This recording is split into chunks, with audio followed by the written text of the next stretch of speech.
Vamos a conversar telefónicamente con el exdecano del Colegio Químico Farmacéutico de Lima, el señor Javier Llamosa, que además es investigador de Acción Internacional para la Salud y es parte de Salud 360. Muy buenos días, Javier.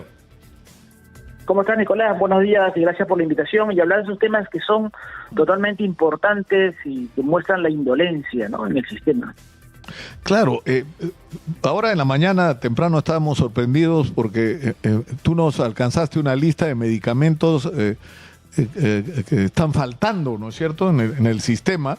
Empezamos a imprimir la lista y era inacabable, Javier, inacabable. Sí. Que la mitad de los medicamentos no están disponibles. ¿De cuánto estamos hablando? A ver, en Arequipa, por ejemplo, hay un desabastecimiento de 543 productos, entre medicamentos, dispositivos médicos y productos de laboratorio, ¿no? Esta lista es una lista de que Salud se ha delegado para que los gobiernos regionales compren, los hospitales de salud compren en el interior del país. Ha destinado 118 millones de soles porque a nivel central no se pudo comprar y han delegado las compras, y esto no es de acuerdo a la evidencia, no es una decisión acertada, porque los hospitales en el interior del país no tienen la capacidad ni los recursos humanos para poder solucionar el problema que muy bien el presidente de Salud lo ha reconocido. Hay un desabastecimiento del 55% en medicamentos. Eso me parece muy importante, que se reconozca el problema de la crisis que existe en salud. Una situación que no sucede en el Ministerio de Salud, por ejemplo, en las últimas gestiones. No quería reconocer el problema, y si no se reconoce el problema no se va a poder tomar medidas. En este caso el presidente ha hecho muy bien de reconocer la crisis que hay en el salud, ¿no? No es una buena medida delegar, dar dinero a los hospitales para que compren, porque no tienen la capacidad para solucionar el problema. Lo que tiene que hacerse es conversar con el mercado, conversar con los proveedores, identificar cuál es el stock en estos momentos existentes para que puedan ser distribuidos inmediatamente a todos los hospitales, ¿no? Eso no se está haciendo, y eso es grave, porque lamentablemente con tantos problemas de denuncias, de copamiento, de politización, hoy sentarse con un proveedor es visto de manera delincuencial, y eso no es así. O sea, hay que sentarse y hay que solucionar el problema, porque finalmente son los proveedores los que van a darnos los medicamentos, y esa es una situación que ya antes no se vivía en salud. Sentarse con los proveedores a solucionar el problema es totalmente, de manera transparente, es totalmente viable, pero eso no está sucediendo, ¿no? No se le puede delegar a los hospitales a que solucionen esta crisis, claro, que es consecuencia pues de unas gestiones anteriores, ¿no? Lo que nos decía el ministro de Salud, que ha estado acá en nuestros estudios hasta en 3 oportunidades, él nos decía, para enfrentar esta crisis de desabastecimiento que afecta al MINSA de Salud y a los hospitales de las Fuerzas Armadas y policiales, lo que hay que hacer son compras centralizadas, que te permite negociar mejores precios, garantizar la calidad de los productos, pero además vigilar el procedimiento para que no haya corrupción. Y lamentablemente no hay una respuesta, es como que esto no les gusta, ¿no es cierto?, a las direcciones regionales, a los hospitales ni a salud. ¿Por qué?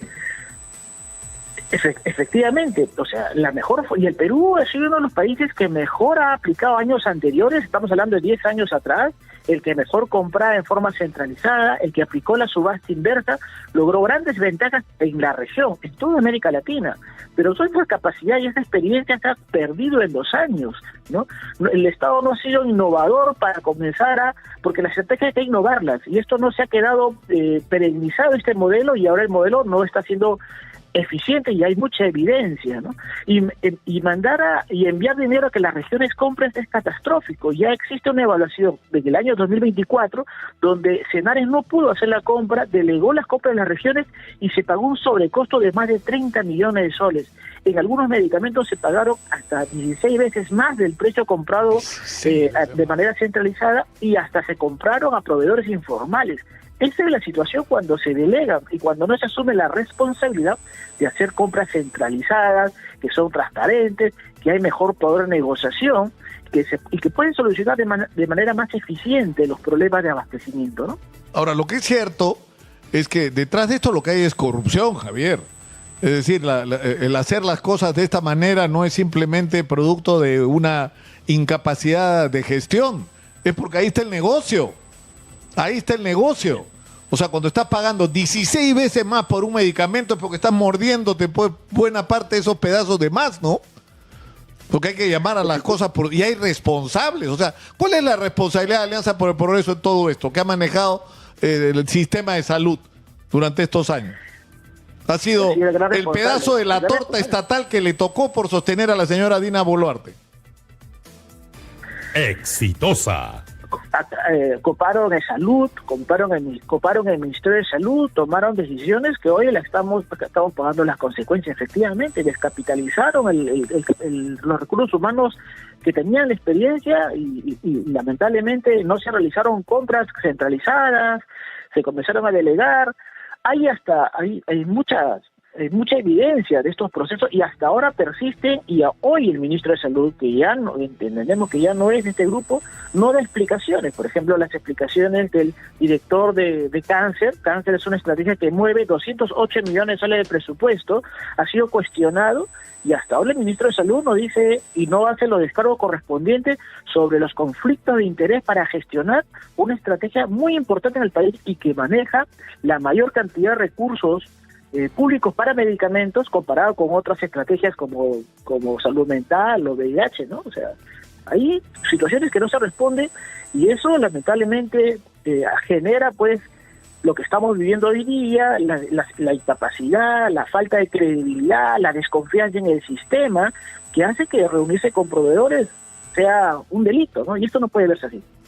No, claro, y el tema es que yo le pregunté esto sobre los responsables de este estado de cosas y lo que me contestó el ministro fue más o menos que habían levantado la alfombra y habían encontrado cosas de tal tamaño que lo que decidieron hacer es transferirle toda la información a la Contraloría General de la República, porque las cosas que han encontrado son gravísimas, es decir,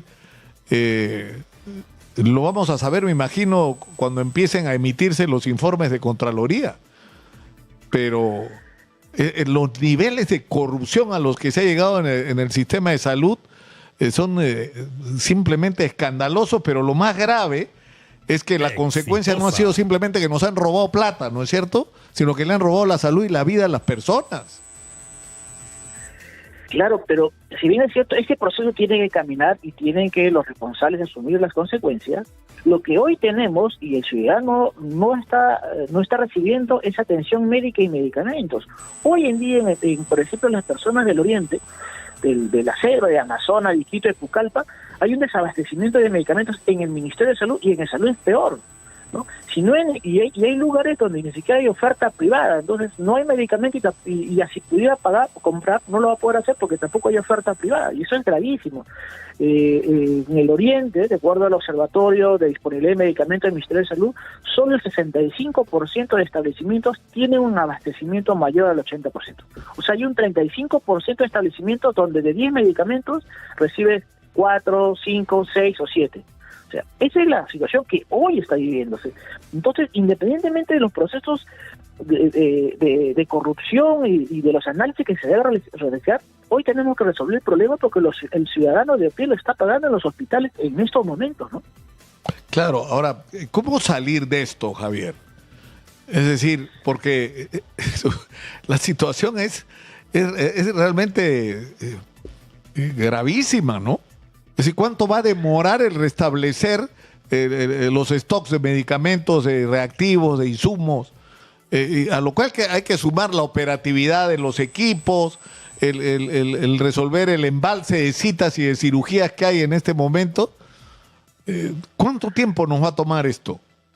Sí, hay intervenciones a corto plazo, que es la emergencia que estamos pasando en estos momentos, luego vienen los procesos a mediano y largo plazo, pero en estos momentos yo estoy seguro que en el Perú tenemos a las personas capacitadas con la experiencia, pero que no han sido convocados, ¿no? Esta no es una situación que por primera vez se presenta en el país, ya ha pasado, ¿no? En el salud, por ejemplo, ha habido momentos en que se convocaban a todos los proveedores de manera transparente y le preguntaban cuál era el stock que tenía en estos momentos y cuál era la disponibilidad para trasladar esos medicamentos al interior del país. Y con esa información se tomaban decisiones. No, hoy en día dicen vamos a comprar y comprar no soluciona el problema, porque así compres, si te van a entregar dentro de 2 meses, el problema va a continuar en los meses mientras no lo entregue. Entonces necesitamos saber en el mercado cuál es el stock, y si no hay en el stock a nivel nacional, pasaremos al otro nivel, mirar el mercado internacional para solucionar el problema hoy día. Pero esa fórmula no puede ser la fórmula de siempre. Tenemos que comenzar a planificar, y planificar significa fortalecer también las instituciones. No podemos tener, en los últimos 5 años hemos tenido 11 presidentes del Seguro Social y 7 ministros de Salud en los últimos 5 años. Esa situación no puede conducirnos a nada bueno. Tenemos que comenzar a planificar, y después de planificar adecuadamente la demanda, comenzar a mirar otros elementos que no estamos mirando. Y es, por ejemplo, el tema de cómo fortalecemos la producción nacional, porque hoy en día, con las crisis globales que existe, cuando se cierra el estrecho de Hormuz, donde transitan los medicamentos, y nosotros que dependemos de los medicamentos de la India, de la China, tenemos una gran dependencia, ¿no? Y frente a estos, ahora que se ha vuelto muy sensible la geopolítica, necesitamos comenzar a fortalecer la producción, por lo menos de medicamentos esenciales. Esto ya lo está haciendo Colombia, y sobre esto no estamos hablando nada. Entonces estamos de crisis en crisis, y cuando suceda una situación, una crisis global o una nueva pandemia, vamos a volver a repetir lo que ya hemos vivido anteriormente. Y acá hay un tema bien importante, porque cuando se habla es decir, nosotros tenemos una posición privilegiada. Tenemos el puerto de Chancay y tenemos tratados de libre comercio con más de 20 países. Es decir, podemos llegar a un mercado inmenso, a lo que se tendría que sumar Brasil y la India dentro de pronto, ¿no? ¿Eso qué significa? Sí. Que si nosotros desarrollamos una industria farmacéutica, el objetivo no sería solo cubrir las demandas del mercado local y de nuestros sistemas de salud, sino convertirnos en abastecedores regionales, por lo menos y para empezar, de los medicamentos más importantes. Y yo estoy seguro que habría inversionistas de todo el mundo dispuestos a venir al Perú a ser parte de este proyecto, ¿no? Y eso es una de las muchísimas cosas que se podrían hacer para aprovechar el puerto de Chancay, sobre lo que no hemos hecho, la verdad, hasta ahora absolutamente nada, ¿no? Es que no estamos planificando y mirando futuro, y no tenemos una política industrial farmacéutica en el país, porque eso, por ejemplo, de momento es importantísimo mirarlo, porque cuando pasa una crisis, se va a cerrar la frontera de la India, se va a cerrar la frontera de la China, porque primero tienen que abastecer sus demandas y nos quedamos aislados. Entonces necesitamos tener, pero si comenzamos a producir, no es para producir y satisfacer nuestra demanda de 30 millones de peruanos o 34 millones de peruanos, sino abastecer los 200 millones que hay en América Latina, y eso significa tener una política que permita que lo que se produce en el país pueda ingresar rápidamente a otros mercados, y eso significa que el órgano regulador tiene que ser calificado para que sus decisiones sean reconocidas en otros países. Entonces, forma parte de una política y una estrategia que ya lo está haciendo Colombia, que lo tiene Brasil. Brasil, el 80% de sus medicamentos son fabricados en Brasil, ¿no? Ahí se cierran las fronteras y pueden autosostenerse, porque el Perú no. En el Perú el 80% viene de afuera, ¿no? Quedamos sin nada. Entonces necesitamos prepararnos, necesitamos mirar nuestra posición estratégica, y necesitamos una política industrial que comience a mirar de diferente manera. Pero eso solamente, esa visibilidad, se va a tenerse cuando hay una planificación ordenada y no seguir andando de emergencia en emergencia, ¿no? Claro que sí. Javier, te agradezco mucho por la comunicación, por habernos atendido. Muy buenos días, muchas gracias.